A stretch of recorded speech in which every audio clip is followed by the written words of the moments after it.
வணக்கம் நண்பர்களே. அத்தியாயம் 1. பாபா தனது கைகளால் கோதுமை அரைத்த நிகழ்வும் அதன் கருத்தும். நமது பாரம்பரிய வழக்கத்தின்படி அனைவரையும் நமஸ்கரித்து திரு ஹேமந்த் பந்த் ஸ்ரீ சாயி சச்சரித்திரத்தை எழுதத் தொடங்கினார். ஏற்றுக்கொண்ட இப்பணி எந்தவித தடங்களுமின்றி நிறைவடைய முதலில் மகா கணபதியை வணங்கும் திரு ஹேமந்த் பந்த் தான் இயற்றும் இந்த நூல் வெற்றி பெற தன்னுடன் இருந்து இப்பணியை தொடர சாயியை வேண்டியதோடு ஸ்ரீ ஷீரடி சாய்நாதனே அனைத்து விக்னங்களையும் விக்னேஸ்வரன் என்றும் கூறுகிறார். மனதில் உதிக்கும் எண்ணங்களுக்கு உயிரூட்ட வாக்தேவதை சரஸ்வதியை தியானித்து நமஸ்கரிக்கிறார். பிறகு ஸ்ரீ சாயியே அறிவின் தெய்வம் ஆனதால் அவரே தம்முள் இருந்து தனது வாழ்க்கை கீதத்தை அழகாக வெளிப்படுத்துவதாக கூறுகிறார். அடுத்து முத்தொழிலையும் புரியும் பிரம்மா, விஷ்ணு, சிவன் ஆகியோரை வணங்கி ஸ்ரீ சாய்நாதரே அந்த மும்மூர்த்திகளின் அவதாரம் என்றும் நம்மை இந்த சம்சார சாகரத்தில் இருந்து மீட்க வல்லவர் என்றும் கூறுகிறார். பிறகு பரசுராமரால் கடல் மட்டத்திலிருந்து உயர்த்தப்பட்ட கொங்கண தேசத்தில் அவதரித்த தனது குலதெய்வமான நாராயண் ஆதிநாத்தை நமஸ்கரிக்கிறார்.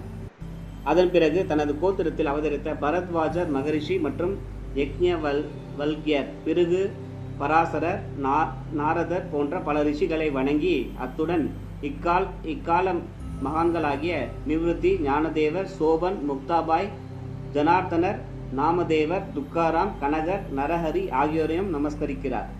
அடுத்து தனது தாத்தா சதாசிவர், தகப்பனார் ரகுநாதர், தனது சிறு வயதில் மறைந்த தனது அன்னை, தன்னை வளர்த்த அத்தை, தனது மூத்த சகோதரன் ஆகியோரை வணங்குகிறார். பிறகு இந்நூலை பாராயணம் செய்யும் வாசகர்களுக்கு தனது வணக்கங்களை செலுத்துகிறார். இறுதியாக பிரம்மமே மெய்ப்பொருள் என்று தமக்கு உணர்த்திய ஸ்ரீ தத்தாத்ரேயரின் அவதாரமாகிய ஸ்ரீ சாய் பாபாவை நமஸ்கரித்து அனைத்து ஜீவராசிகளையும் நமஸ்கரித்து இந்நூலின் ஆசிரியர் பின்வருமாறு கூறுகிறார்.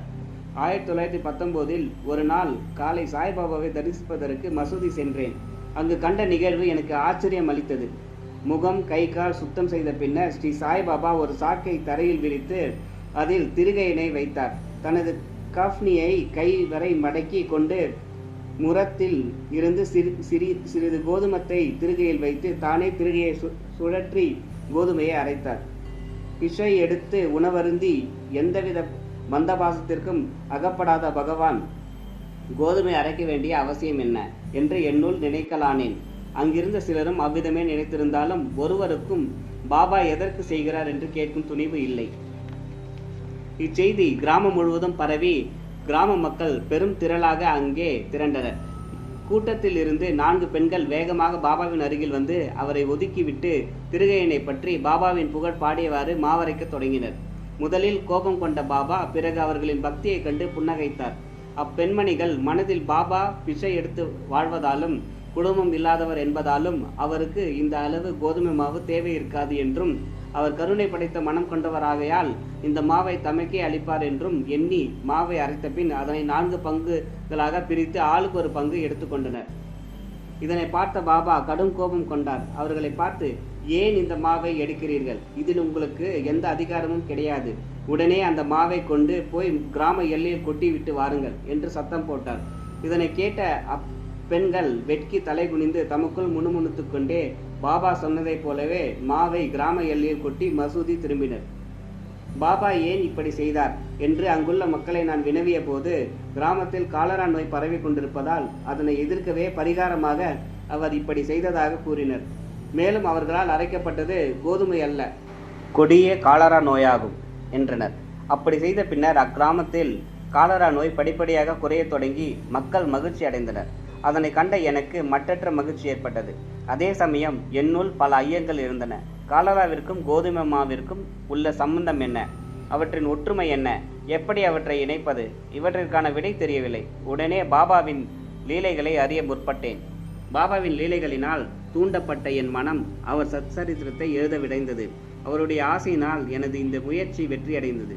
மாவரைத்ததன் தத்துவம் ஷீரடி மக்கள் உணர்ந்த காரணத்தை தவிர இதில் ஒரு தத்துவம் இருப்பதாக எனக்கு தோன்றுகிறது. தனது 60 ஆண்டு கால வாழ்வை பாபா அவர்கள் ஷீரடியில் கழித்தார். அப்போது ஏறக்குறைய தினமும் அவர் கோதுமை அரைத்தார். அதாவது அவர் அரைத்தது கோதுமை மாத்திரம் அல்ல, தனது பக்தர்களின் பாவங்கள், உபாதைகள் ஆகியவற்றை மாவாக்கி வெளியேற்றினார். கர்மம் மற்றும் பக்தி ஆகிய இரண்டும் அவர் திருகையில் உள்ள மேல் மற்றும் கற்களாகும். அதன் கைப்பிடி ஞானமாகும். மனிதனின் மனதில் உள்ள சத்வ, ராஜச, தாமோ குணங்களை உடைய உணர்ச்சிகள், ஆசைகள், பாவங்கள் ஆகியவற்றை பொடி பொடியாக்கி நம்மை விட்டு விலக்காவிடில் ஞானம் சித்திக்காது என்பது பாபாவின் தீர்மானமாகும். இக்குணங்கள் நுட்பமாக உள்ளதால் அவற்றை விலக்குவது கடினமாகும். இதே போல கபீரின் வாழ்வில் ஒரு நிகழ்ச்சி. பெண் ஒருத்தி திருகையில் சோளம் அரைப்பதை பார்த்த கபீர் தனது குருவான நிபத்னி ரஞ்சனிடம் சென்று, திருகையில் இடப்பட்ட சோளத்தைப் போல இவ்வுலக வாழ்க்கை என்னும் திருகையால் நசுக்கப்படும் போது நான் அஞ்சுகிறேன் என்றார். அதற்கு நிபத்னி ரஞ்சனர் கபீரிடம், கவலைப்படாதே, இத்திருகையில் உள்ள ஞானம் என்னும் பிடியை பிடித்துக்கொள். அதிலிருந்து மனதை வெகு தூரம் செல்லாமல் உட்புறமாக திரும்பினால் நீ காப்பாற்றப்படுவது நிச்சயம் என்றார். ஸ்ரீ சாயியை பணிக. அனைவருக்கும் சாந்தி நிலவட்டும். நன்றி.